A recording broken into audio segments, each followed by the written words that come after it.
Just so you know, if you go to work every day, you're part of the working class. Welcome to the live stream. We're going to talk about class war stuff, the struggle. I want to talk about another personal story, another interaction with a fascinating human. These interactions I have with people are always so interesting. I love hearing people's takes on life, the economy, what people deserve to do, whether they work a full time job or not.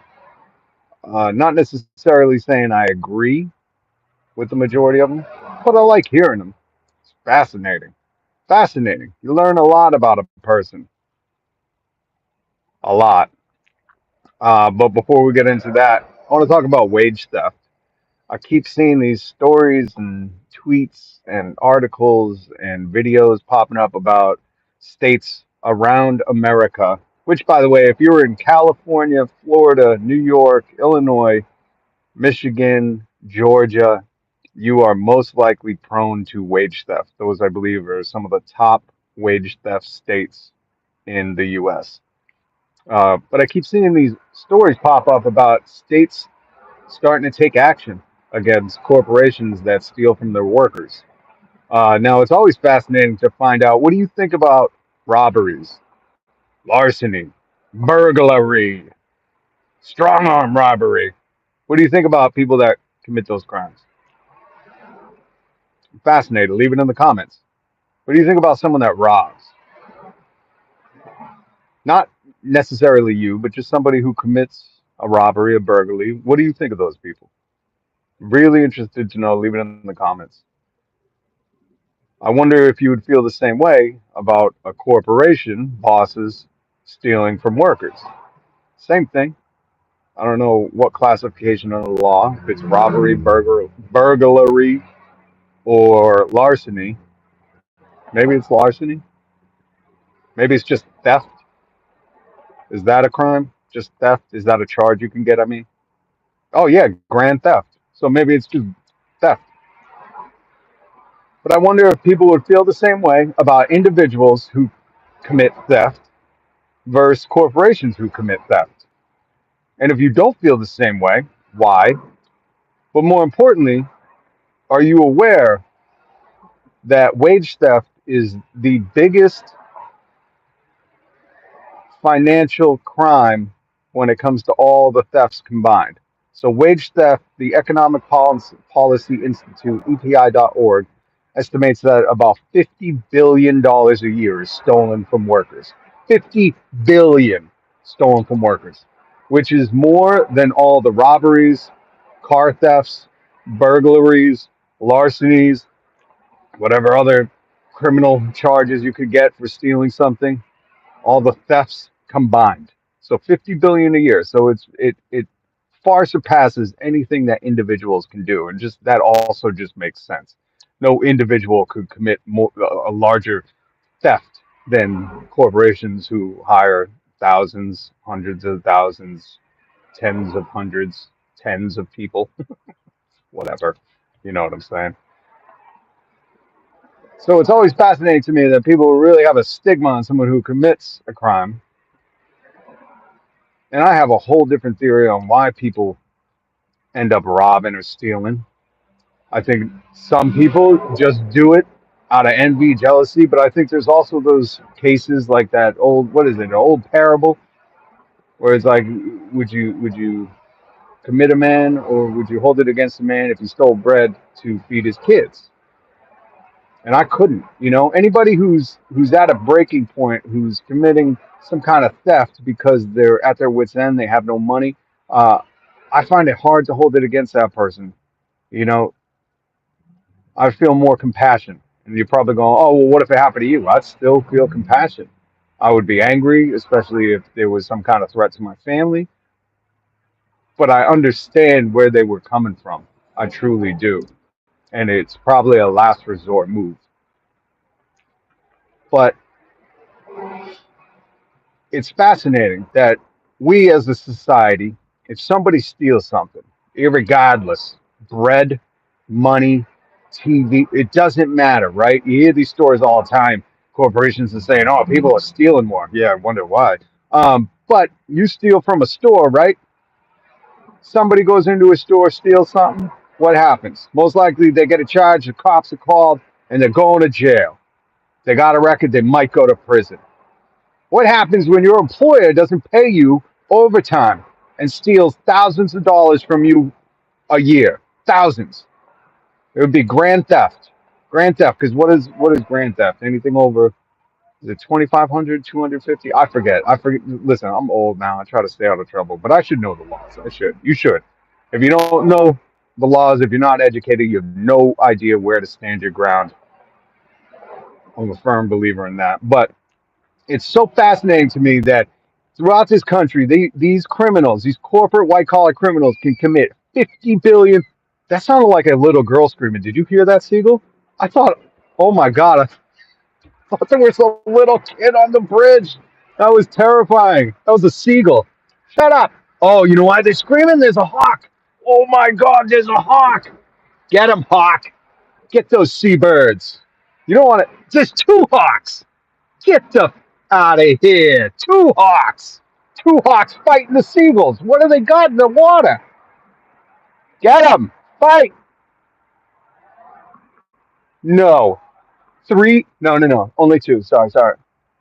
Two hawks and there's like eight seagulls. This. Oh, I wish I could flip the camera around. This is going to be a good fight. There must be some fish in the water or something. Oh, look, there's ducks. All right, I'm sorry. I get back to one point. Jesus, nature is amazing. There are a bunch of seagulls. There's got to be something dead in the water. And I can't tell what it is. There's definitely something dead in the water. All right. God, should I get out? I'm going to have to get out of the car. I got to show you guys this. There's a bunch of seagulls. Oh, I hope I don't get hit. Just shut the car off. Hold on. Wait. Wait. Wait. Where'd they all go? Oh, come on. I get out of the car and you guys all leave? Oh, they're way down there now. They flew over the bridge. So I came over the bridge and went way. I don't know if my camera's even picking that up. They're too far away. I don't have a good camera on this phone. There's something in the estuary. That's a word you don't hear every day, but I love that word. Why? Because estuaries are freaking awesome. I gotta get back in the car. This is a dangerous bridge to park on. People fish here all the time. I was here yesterday. Whee! Oh man. I wonder if you guys heard that seagull though. It scared me. It sounded like a like a like a little girl screamed. That's terrifying. It sounded like a little girl screamed. And then I seen a hawk and then a second hawk. That was amazing. And the hawks around here, just so you guys know, like the seagulls will gang up on any animal, I mean any bird. So I'm friends with a couple of crow families around here, and if there's a single crow, these seagulls are huge, and they will team up on the crows to get them away from the food. It's fascinating to watch these things. These seagulls are ruthless. I've always thought, I know this is not going to be popular, but I think the American bird should be a seagull. I think the eagle is way too, what's the word? Like, I can't think of the word. The eagle is way too, I can't think of the word, like regal, regal? Nah, a regal eagle? Maybe. It's not regal. It's too like beautiful a bird. I'm looking for a different word than beautiful. But the eagle is such a beautiful bird. And America is a crumbling uh highway of Wendy's, Dunkin' Donuts, McDonald's, Walmart, Target. We do not deserve the eagle for a bird. And you could be mad at me all you want. Leave in the comments what you think the American bird should be. But you know what I think it should be? A seagull. Because America is is the seagull at the beach that you be sitting there eating French fries, and America will come and snatch it out of your hand. Doesn't matter if you're a child or an adult. They're ruthless. Eat right from the dumpster. America's bird should be the seagull. Let's start a petition, change.org. Get America's bird to be the seagull. Because these things are everywhere. They will steal from anyone. They don't think nothing's holy. You ever seen an eagle eat? I have. I mean, the seagull eat. I park right next to a dumpster, and these seagulls will tear open trash bags. They'll eat the plastic. They'll eat the trash bag. Okay, that is America. I don't know if seagulls eat their youth, eat their young. You ever seen a baby seagull? Me neither. Maybe they do eat their young. But I don't know. What were we talking about? Wage stuff? I'm gonna come down here more often. I gotta bring another camera, so I don't know if I can go live with two cameras, but there are so many seagulls around here. Come down here and throw fake fish at them.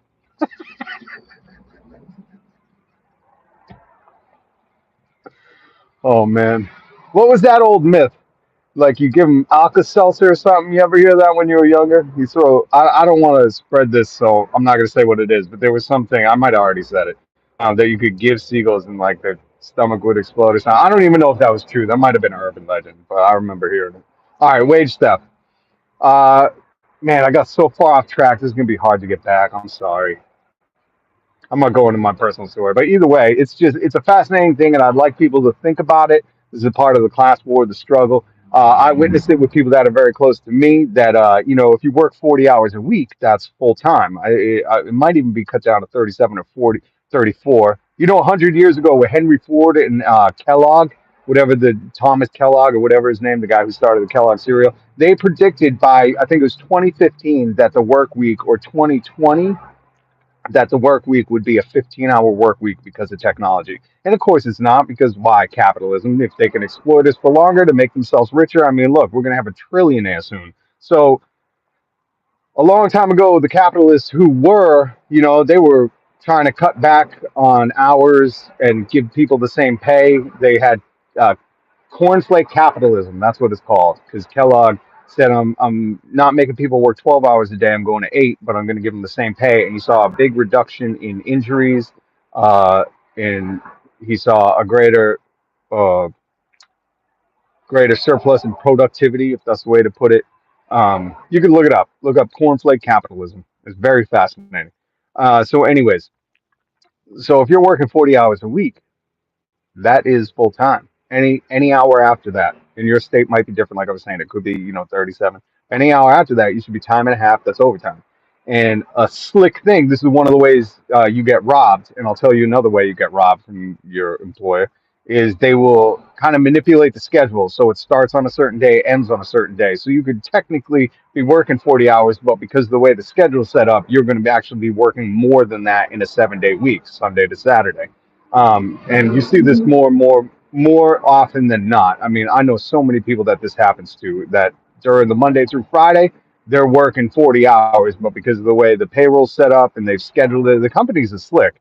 Don't think that they're not making millions or billions of dollars and not being clever with this. This is why it's so important to educate people, for you to pass it on if you know somebody. But the real frustrating thing with that is like if you have been robbed and you're not getting time and a half, what do you do about it? Leave it in the comments. Tell me. This is the conundrum. There is really no way to fight back. I mean, yeah, we got the National Labor Relations Board. That's a toothless um, government program that really can't punish these companies. They can fine them. But so what I was saying is we're seeing more and more states start to try to pass bills and laws where we can charge these corporations, we can charge the heads, the managers, the CEOs, whoever, with crimes and put them in jail. I think that's where I was kind of ended off before the hawk seagull fight. Again, my apologies, but if you see a hawk and two hawks and 8 seagulls going to fight, don't you pay attention? I do. I don't ignore that. That's why that seagull screamed like a girl. Okay, let's be honest. He was like, "Oh!" He was like, "Oh, I hope I got some friends here." Um, so, so it's always interesting to me that people are like, "Oh, if they commit a crime, if a single person commits a crime, send them to jail. They'll learn their lesson. Send them to prison. That's how they're going to learn." But if a corporation does it, if your manager does it, nobody thinks send them to jail. Well, that cultural thing is starting to change, and I can't wait because any boss, any corporation that is stealing from people, what's going to teach them a lesson? Isn't it the same thing that's going to teach anybody else a lesson if you apply that motto to whatever else, right? Shouldn't they be going to jail? Isn't that what they should be doing? The other wage theft. thing that I've seen a lot too, and this is how a union can help. A union can help you uh, by fighting for staffing, better staffing, minimum required staffing. But you'll see a lot of these employers. I watch this decimate my industry of radio. That's where I spent my whole career outside of getting laid off. But what you see them do is, they commit these massive layoffs, 15, 20% of the company, and all of a sudden they give you a position that maybe they changed the name. They call you like a manager of all trades, some bullshit like that, right? So now you're doing three jobs, okay? And a lot of people in radio. So in radio, there used to be a music director, a program director, a promotions director, a on-air talent. And now all the jobs that I see, they're like, you're the music director, the morning show, and you could do some promotions too. Those are three different jobs. If you know anything about radio and like putting together a good show or anything about the entertainment business, listen, you need to do all of your focus on that show. You cannot be doing promotions and figuring out what band should be played on the air. Those are three wholly separate jobs. But now they give you this title like, ooh, you're more important, but they don't pay you three times what you should be making. In fact, they pay you to do one job and they make you do three. That is wage theft, and people just accept it because they think, oh, I gotta grind it out. I need to pay my dues. It's like, no, you don't. Pay your dues with one job that you're being paid for, not three where you're being paid for one. And it's not just in radio. You see this in so many different industries, and that's the most infuriating part. I watch it day to day at my job, where there's understaffing and there's not enough people. So, like today, I did the job of two people for hours. For hours, I was doing two people's job, and I'm one person. And mind you, I work at the biggest coffee corporation in the history of the world. The history of the world. I always address it like that because never in history have we seen such a big, profitable corporation.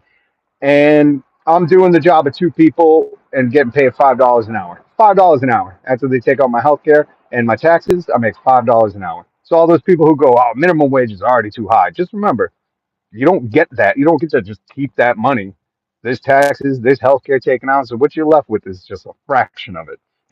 So just be weary of wage theft. Okay, there's not too much we can do in the form of recourse, but if you see a bill or a law or something that's about to be passed in your state, especially if you're in Florida, Florida was the number one, which it's disgusting that this is happening across America, but especially in a state where there's like probably a greater population of old people working, a greater population of minimum wage people working, and their minimum wage I think is much lower, or maybe just the federal minimum wage, which hasn't changed since 2009. It's still 7.25. um, so just be careful of that, okay? Because knowledge is power. Share this. If maybe someone's stressed out, it's happening to you. Because remember, they're stealing thousands from you over the course of a year, thousands of dollars. And this is not my theory. Again, go to the article I'm referencing with a lot of this is the Economic Policy Institute. So all those people that can tell me, take an Econ 101 course. Well, first of all, shove it. No, I won't. I'll just use common sense. But also, I don't need to. I can read about economics from the people who actually are professionals in it and see what they have to say. And what they had to say was, this is a fucking huge amount of criminality happening, billions of dollars being stole from workers. So that's not from me. That's from the real economist, which is the website is epi.org if you want to look it up. Now, I want to tell you a personal story before I jump off the live because I got to go in a minute. Like I said, I love getting people's takes on stuff, right? So one person today, one human today, said, over or under, how long until this company collapses? Or he said something like that. Goes over or under, how long until this company fails? I think that's what he said. I said, what do you mean fails? He says, when do you think? Like the rate it's going. Mind you, this is a non-union guy. He doesn't believe in unions. I'll get into what he believes in a minute because he was telling me. And I said, I don't think this company's going to collapse. I said, you're seeing what they do. They will, to keep padding the profits of the most highly paid people at the company, because what they do is they exploit the frontline workers, the people that create all the wealth, don't get paid. They get paid the least. And they extract that from our communities, just so you know. They suck that money out, right? because that profit ain't going to us. We're not paid for our productivity. We're not paid by the drink. We are not paid according to any kind of fair standard. We are paid just we are paid the bare minimum, the state mandated bare minimum. That's how you know a company doesn't care, right? Because if they could pay you lower, they would. But there's a law called minimum wage that has been imposed. So I said, I don't think this company is going to fail. I said, what we're going to see is what we see now: understaffing, minimum wage paying, exploitation, sucking money out of our communities. Because let's face it, if the frontline workers, the people that live in the communities, aren't getting paid and can't spend that money locally or just within our community, in our town, on businesses, on improvements for our homes, buying a home, buying a car, we can't spend that money in the community. It's going somewhere. It's being siphoned to people who do not live in our communities. So it's devastating the local economy. Oh, this is exhausting. So I said, we're just going to see more of that. They're going to keep doing this to make sure that the people who make the most can keep making the most. It wouldn't be until I think like shareholders or their stocks bombed, which we know the politicians in this country will prop up the stocks and do anything, any kind of bailout. If they need a gazillion dollars tomorrow, the government will sign off on it and print that money and hand it to Wall Street tomorrow. Why? Because all the politicians are trading stocks. They got insider information. Look at Nancy Pelosi. This story's about her. Her portfolio this year is up 84%. That lady had inside knowledge on NVIDIA, the chip or computer company, whatever they do. Forgive me for that. Not well versed in it. And this broad made a ton of money off that. Short selling, holds, calls, pushes. She was like the roaring kitty of NVIDIA. So I told them, I said, they're not going to fail. They're just going to keep figuring out new ways to exploit us. That's part of the reason why they fight against the union, because the union will claw that money back, make sure that we can keep money within our communities, keep money with amongst the people. They can still be rich, but we're talking about the difference between them going on another vacation to the Greek island of Mykonos to go to their fourth house and us just trying to keep the heat on. Okay, that's the difference. So once I explained that to him, he was like, "Hey, yeah." Well, I forget what else he said, but he started talking about the issues he believed in going on with the economy is that things cost too much now. And I say, "Yeah, they do. Why do you think that is? Don't you think we should have some kind of recourse against that?" And he said, "Well, that's the problem. I don't think people should be paid anymore." And I said, "Well, if we were paid more, the things wouldn't be too expensive." Which the obvious alt-right take on that is they'll just bring up the prices. Well, guess what? They've been doing that anyways. They'll bring up the prices at any point. So I said to him, I said, you guys usually agree, you people that like to argue against this. Whenever I say, you all agree that the price of goods goes up over time, right? That's what I hear from all the Econ 101 people. Well, it's just natural. Inflation's going to happen. The price of goods is just going to gradually go up over time. And I go, okay. Why not the price of labor? Why not if costs are going to rise over the course of time? Why not the cost of labor? And he goes, well, it has. And I said, federally, the minimum wage has been the same since 2009. And I said, and if you think that the price of labor has gone up enough to keep up with inflation or the cost of a home or college or a car, you're nuts. And he said, no. Well, it doesn't. It doesn't. And that led him into telling me that he doesn't think certain jobs should pay anymore, like the one we work at. And that's where I kind of don't understand the conversation anymore. Because for me, and I know the answers to this, people go, oh, well, get a career, go to college, XYZ. But what I don't understand, and what a long time ago you could do, was you didn't have to have a degree necessarily. You could work 40 hours a week and live. That's it. That was like the bare minimum of America. You could just work a full time job and afford to live. And that's what I said to him. Not that. I said this. Sorry. I said, so what your theory is certain people should not be able to afford to live. What makes the call on that? Who makes the call on that? That you think certain jobs, even if you work full time, you should not be able to buy food and pay rent, also afford gas in your car if you even have a car. I don't. And I told them, I said, listen, I was making six figures a year, okay? And I still thought people should be paid more. In fact, that's part of the reason why they don't want me on the radio. They don't want you talking about the stuff I talk about this live stream. This is what my radio show would be. Do you think corporations that these investment firms that own these media companies want you talking about that? No. So it's really, really frustrating. But what I don't understand is how anyone, irregardless, and I have a degree, um, all these different things, but I just don't understand how anyone can un- understand that the price of goods have gone up. Everything's more expensive. People are owning less homes. Tragedy is happening in our economy everywhere. 1 in 5 children are food insecure. That means they go hungry every night. They don't know where their next meal is coming from. How you can hear these things, and that's what I said to him. I said, who could consciously go, yeah, if you work a full-time job, you should not be able to like be food secure in America. You shouldn't. And he didn't answer me. And I don't know if he's thinking about it or if he's just content. They're cold-hearted people. But here's the thing. I know this kid is from a wealthy background. He's going to be a dentist. His parents, I think, are dentists. So, I mean, I don't think he's ever touched food insecurity before.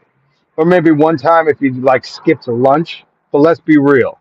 And that's usually who I deal with these conversations. It's frustrating because most of the people who have come from a very difficult struggle, they have a little more compassion and can understand the being trapped of it all. But it's heartbreaking for me because remove me from it. Just thinking about kids in the community that have parents who work full time, so maybe they come home from school and they don't see their parents, or they stay at programs they don't see their parents. Uh, that don't know where they're going to get a snack or dinner from. It's heartbreaking when their parents are working a full time job. And what I wanted to say to him is I think you and I agree. If you're saying they shouldn't be able to make the prices so high, make things unaffordable, and I'm saying people should be paid more, I think we agree. Because what I'm saying too is prices shouldn't be that high if we're paid this little. And there's an easy solution, right? If prices are too high and this kid who's on the other end of the argument, who I felt has no compassion for humanity, and I'm trying to say we need to be more compassionate for our communities and humanity, wouldn't it just make sense that we're both on the same team? This is where I try to get people to understand. Like I'm with you in certain sense. Like you say prices are too high, and I say we should be paid more. If we tied minimum wage to corporate price gouging, because that's what this is. If you look at, there was just another study out that said 53% of corporate profits just came from price gouging. It wasn't like the cost of goods getting to them, or people like to argue with me, well, gas is up and the labor to get it from one spot to another. No, that's bullshit, okay? If you're hearing that on MSNBC, guess what? They got some money in the game. But what I'm saying is the same thing. If we were paid more, if we tied minimum wage, which would rise everybody. If minimum wage goes up, guess what? Your job is going to be forced to go up. And if not, then guess what? You probably leave your job for a better paying one. This is what the Great Recession was all about. This is why corporations and the mainstream media were freaking out about it. Ooh, I'm sorry. I just spit on you. Makeup girl, you are beautiful. You are. All humans are beautiful. That's what I'm trying to get the point across. The most frustrating thing is some of these people claim they believe in Jesus, and I say, "Do you understand who Jesus?" Scooter, do you understand who Jesus was? Jesus never carried cash. Jesus paid his taxes. Jesus never charged a copay. Jesus fed 5,000 people for free.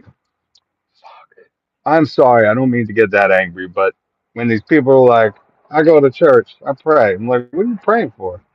To get rich? To get out of the situation where you got to see poor people? By the way, thank you, Makeup Girl, for leaving a comment. Comment on the stuff I'm talking about too. I'm so fair, and I genuinely mean that when I say like I'm fascinated at how people feel about this stuff, because if we don't talk about this, I hated ever since I was young. So I went to Catholic school for a little while when I was in high school, and the nuns would talk about religion, but then if I started talking about it, they didn't want to talk about it. But I just had questions about Jesus. That's all. Like, why would he do all this stuff and then you are mean to me? Like, wasn't his whole thing turn the other cheek? So even if I'm a teenager and I'm a dick, should you be turning the other cheek on me? They didn't like that. I mean, the after school meetings I had. Oh, I forget the sister's name, sister, whatever. But I hope no, she was like 80 years old. But sister, I hope you're doing good. Rest in peace if you're gone, and if not, I'm sorry I give you a hard time. Um, So I just, what I want people to do is understand, like anybody who works for a living. So whether this kid thinks he's upper middle class or rich because of being from Connecticut and his parents are doctors, and he's going to be a doctor, and he thinks he'll never have to deal with it. So it's just his perception. It's just his bias on, oh well, if you work at this job, then you shouldn't be able to afford to live. You should struggle with rent and gas and owning a car and all these things. That's a struggle you should endure. It's just his feelings, I guess, which is, god damn, that's a lack of compassion, right? And I mean, he didn't say that. Again, when I asked him, so he thinks people who work full time should not be able to afford to live. He didn't say that because you'd be hard pressed to have these people who feel like this just say out loud, like, yeah, I don't think certain people should be able to afford to live. Certain parents should suffer. Certain people, especially people down on their luck. Like I've been out of work for shit since 2017. I lost my career. Radio became just an investment for these huge, like Mitt Romney's company, Bain Capital, bought into iHeartMedia at one point. We had massive layoffs, and they just turned it into like a profit machine. Which that's why radio sucks now. That's why Ryan Seacrest is on every morning show across America. You know why radio is beautiful? Because it used to be local, in your community, talking about your community. Now it's all a bunch of syndicated bullshit. That's all it is. And if you don't think that when I apply for jobs and I find out they got a syndicated show, but they claim to be local, I don't tell those bosses that, and I'm fine with that. I've come to terms with not getting a job in radio again. But let me tell you this: you ain't gonna keep me fucking quiet, all right? If you're proud to be local on your website, but you got a syndicated morning show, I'm gonna call you out on it, and you're gonna have to sleep with that at night. That you're lying to a community, and I hope they shame you at some point because Ryan Seacrest shouldn't be on every fucking morning show. We shouldn't have syndicated shows. The power in radio, the beauty of radio, is that it was like regional dishes. It was like if you go to that. That's the other thing that bugs me about the largest coffee corporation in America. You can go. They pride themselves on. You can go to our shop anywhere in America and get the same drink. And I go, why would you want that? If I'm in Northern California, I want some kind of redwood latte. If I'm in Southern California, I want a California shot. If I'm in New England, I want a lobster roll latte. You know what I'm saying? Like, not those flavors, but you know what I mean? That's the beauty of America, isn't it? Amber waves of grain, city that never sleeps, the windy city. The beauty is the differences, I thought. But America is just one big same thing. That's what sucks about capitalism and these corporations. Go to Florida, Walmart, Target, different kind of grocery store, all on a main strip. Go to California, Walmart, Target, Vaughn's grocery store, all on the same strip. It's and Applebee's, Chili's, everywhere. TGI Fridays. It's generic. It's everywhere. Yeah, there are local mom and pop shops, and that's the beauty of it. And the rest of this is just trying to make it the same thing. I keep getting off topic, and I apologize. What I'm going to go back to is that I want people to understand that if you work for a living, regardless of where you feel you fall on the economic ladder, we're all in this together. The only people that aren't are the millionaires, the multi-millionaires, and the billionaires. They're the ones that are working to fight and strip our rights every day. Every day. The CEOs and the boards of investors and all that, they're the ones working against us. Remember that. Thanks your friend. You can lick Elon Musk's boots all you want, but at the end of the day, if you work for him, I don't know if you've seen the headline about what he's saying to his employees right now, but he's telling them they're going to have to sleep on the assembly line. Imagine that. Imagine if you have a family and you love working at a car company because it's an electric car company, you think you're doing some good in the world, and then you hear, oh, for the next month, you're going to be sleeping at work. No, we're not paying you for it. You're going to be sleeping. Why would we pay you to sleep? It doesn't matter. You're at work. I'm the richest man in the world. What are you going to do? Fine me? I can pay those fines all day, no problem.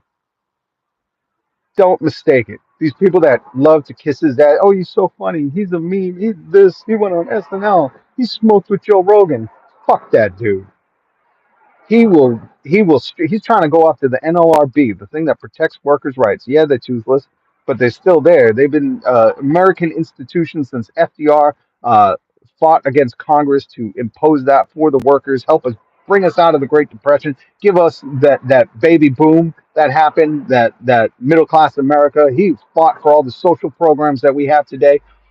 And Elon Musk is trying to dismantle that right now. And they're doing it because they think we have a far right leaning Supreme Court, and he's trying to take that to strip all workers of their rights. So just remember that if you're an Elon Musk bootlicker, and leave it in the comments or if you are and why. I'm real curious if you work for him. Tell me if you work for him and you want to lick his boots, okay? I'm sure there's some of you. Tell me why. But more importantly, if you work for a living and you love him, just understand if you work for him, he'd be ruthless to you. He'd have no remorse. He'd steal your wages, make you sleep at work. And I'm sure some of you are probably fine with that. You're like, I grind it out. I spend 70 hours a week at work. Yeah, what does your family think of you? Do your kids know your name? Anyways, I don't mean to be mean. I really don't, because I want to be a unifier.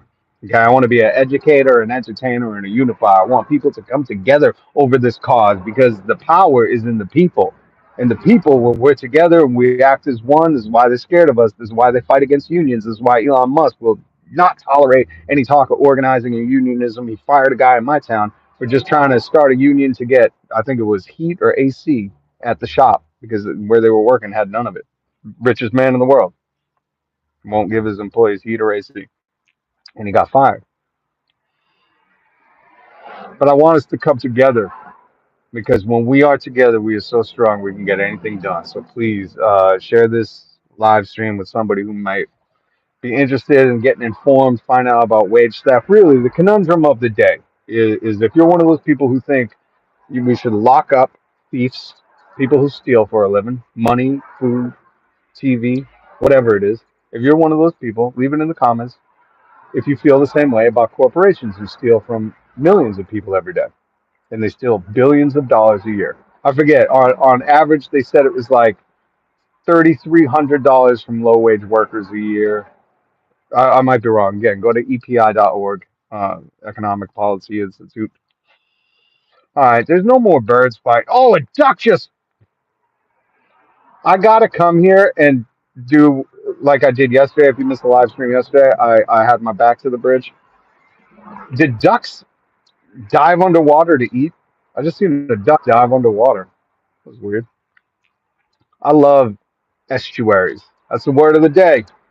Estuary. I couldn't tell you the exact definition, but I know it's like when the ocean starts to become like a little river and it crawls up and it's got like, very shallow water. When the tide goes out, you can see the land, the rocks. I love estuaries. Look it up. Look up a New England estuary because I'm telling you, it's the most beautiful thing in the world. When I lived in Southern California, I was like, yeah, the beaches are nice, but give me an estuary. God damn, the estuaries on Cape Cod are just, that's what heaven must look like, just without the clamors. You go down to Cape Cod, there are people that go out clamming, and they go out like a mile because when the tide goes out, it goes out for probably a mile at First Encounter Beach. Look that up. It's in Dennis, I think. First Encounter Beach, one of the most beautiful beaches in the world. But when the tide goes out, it goes out forever, and there's little pools and little rivers all through the sand. It's a huge estuary. But everywhere there's dudes clamming, so they're all digging with their butt crack showing. They're digging out the clams, they catch them, put them in little crates.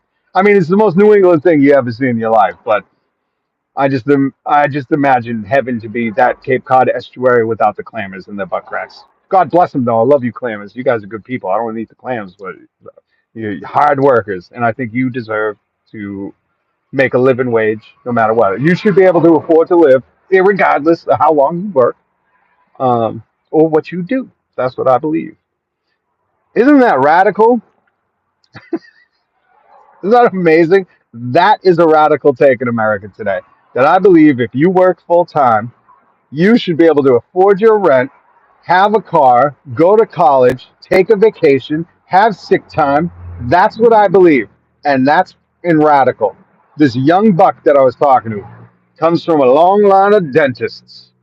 Doesn't think certain people at the job I work at, where he's well aware of them. We don't have heat. I can hardly afford food. I lost my car. I make $5 an hour after taxes and healthcare taken out. I can't afford to go to my doctor anymore because the copays are $30, and I make $100 a week. And I looked him dead in the eye when I was like, "So this job, even it doesn't matter. We work full time or not. We should, even if we're working full time, because if I could afford to live, I'd be there full time. We shouldn't be able to afford to live." And he got quiet. It's like, if you're going to say these things, stand up for them. I'll stand up for my beliefs. I'll talk about this with anybody. Don't be a coward. Once I start saying what you're actually saying, you like to mask it. If you're going to mask it, mask it. But don't be a coward once I ask you, point blank. Like he says, well, no, this job shouldn't pay anymore. Oh, so people who work full time at a job should not be able to eat, have heat during the winter. And he stopped talking. I wonder why. Some people, I don't think they hear themselves when they speak out loud. They just heard their parents say it or heard it on the news or all the free thinkers. They like to hear like other people. Anyways, but what bugs me the most about that, and this is what I was getting at, what really bugs me is I think he's a good kid. I think he's a kind-hearted kid, and to see a kid like that be that callous, a kid like that be so cold to people who, and we're talking about the most vulnerable people, usually low wage workers. And he said something about immigrants. I don't want to get into it. And I kind of just like brushed it off. And I know so many people have a problem with immigrants. And usually, my like one old white dude, started complaining to me about immigrants. And I said, "Oh, I'm an immigrant." And he looked at me a little puzzled and he didn't know what was coming next. And I said, "You're not?" And he said, "Well, no, I've lived here." And I said, "What tribe are you? What Native American blood do you have? What indigenous blood are you?" And he got quiet too. And I don't understand, because if he's not an immigrant, that's fine. But I'd just like to know. I have friends that are indigenous and I support them. So I wanted to know if he was one of them. He wasn't. Old white guy. I love these old white guys. Love to complain about immigrants. And then you ask them, "Oh, what nation are you from? What indigenous nation are you from?" And they're not. Fascinating. But we got to figure out a way to unify all these people. Yeah, we're all going to have different beliefs, but we can unify under one banner. That's the most important thing. That's what Fred Hampton, Chairman Fred of the Black Panthers, who was murdered by the FBI in 1971 in Chicago, he talked about a rainbow coalition. That is no race, no class, no divide. It's just people coming together because that's where we have the power. And it starts with educating people. It starts with asking the right questions, getting a conversation going, getting a dialogue going, and finding out where we stand amongst each other. And that is my point. I thank you so much for checking this out. Don't forget, I'm going hard at this live thing. I'm going to be going live every day. I can't tell you what time. It will be different all the time. They're cutting my hours at work, which is terrifying because I need certain hours to keep my health care. And I think they're targeting me. It feels like they're targeting me because I was an organizer and I'm one of the few left. So now they're just effing with me. And it sucks, man. So I want to do my best to educate people about the class war, the struggle, what's going on. And this is just my personal experience. I'm not saying it's happening everywhere. I have had a lot of people come tell me, thank you for speaking up. There was a beautiful time in radio where I was talking about these layoffs and how they've trashed the industry and how they say on their website, we value our talent. They're the most important. They're the lifeblood of the company. And here they are underpaying them, overworking them, and treating them like rubbish, giving them three jobs to do, which should only be the focus of one job. That's what you're doing when you're working on radio. You really need to focus on one job. And I spoke out about that. And people writing me in private saying I had to sign a severance package during my layoff, so I can't say anything bad, but I appreciate you speaking up. So I'll never be quiet because there are people that have confided in me that they have endured this and they don't want to risk their family, their health care, their job, their whatever. But to me, it's too important. You never know what's going to happen. Okay. Remember that. Anything can happen today. We are not guaranteed nothing, not a minute, not a second. Okay. Nothing is guaranteed. You may feel safe. There's an illusion of the monotony of day to day. And I speak on this with authority, as I've lost both my parents. My youngest brother, I don't know if he's dead or alive. He's homeless somewhere. I hope he's still alive. Um, so you are guaranteed nothing. Tomorrow could all be gone. So I refuse to fucking be quiet. I refuse. Until shit changes, until in America we don't have 1 in 5 kids food insecure, where in America we have 28 empty homes for every single person that's homeless. I refuse to be quiet about this. And if you disagree, go ahead, leave it in the comments. But tell me why. If you just hate certain people, you don't think certain people that work certain jobs aren't worth living, then say that. Define your America. Define it and stand behind it. Because I'll stand behind this. I believe. Listen, I grew up in the '80s and the '90s. At that point, look at The Simpsons. Homer could work a job, Marge stay home, raise the kids. They went on vacations. They had 2 cars. They had a nice, what, 3, 4 bedroom home. That reflected society at the time. I believe in that. I believe we can have that. I think, man, politicians and corporations play loose and fast with our lives, and somehow they convinced us that everybody just hasn't pulled themselves up by their bootstraps, or you could be the next billionaire. I mean, look at the TV shows. Who wants to be a millionaire, right? Look at the culture, look at the language, look at what's happening around you. Pay attention, folks. And even if we have differences, for real on this, even if we have differences, solidarity to everybody. I stand with you because I don't think anybody's doing great right now. I think more people are struggling that like to let on, and my heart goes out to you. Even if you don't want to speak up, even if you believe that, certain people shouldn't be paid a living wage, if you're struggling, I dismiss all that. And I truly, my heart goes out to you because I know what that struggle is like. I know how scary it can be. I know what it feels like as a parent to feel like you're letting your kids down. I know all these things. I live these things. And I know everybody's situation is different. So I don't know, resentment, envy, guilt, jealousy, hate, fear, sadness. I don't know what has brought you to that point, but I pray for you, I send you good energy, and I hope things get better for you, whether or not you fight against this. That's one thing. Like somebody who I organize with, who I go to for information. She was telling me like I shouldn't do that with managers and stuff, and I said, you know what? Sometimes these people have never heard that in their life. Never heard that. They never heard somebody be like, you know what, you're not paid enough. Because what they hear from up top is, pay your dues. You're already overpaid. We can't give you a raise. And sometimes people need to hear, like, man, you do a lot of work. You should be paid more. You're way more valuable than they give you credit for. Irregardless of the differences, I believe that. I believe you should be able to take a couple of vacations a year, no matter what you do for work, if you work full time. And to wrap it up, because I don't want to go hard at this kid. He's a young kid. He's in college. I really do think he has a good heart. I think he's been misled. I think he's young. I don't think he's had to experience much of life. And sometimes, we see that with sheltered people. They just think nobody's worked hard enough. And that's okay. That's why, like Chairman Fred said, you have to educate. You have to give people the knowledge. You have to. It's so important we educate people. It truly, truly is.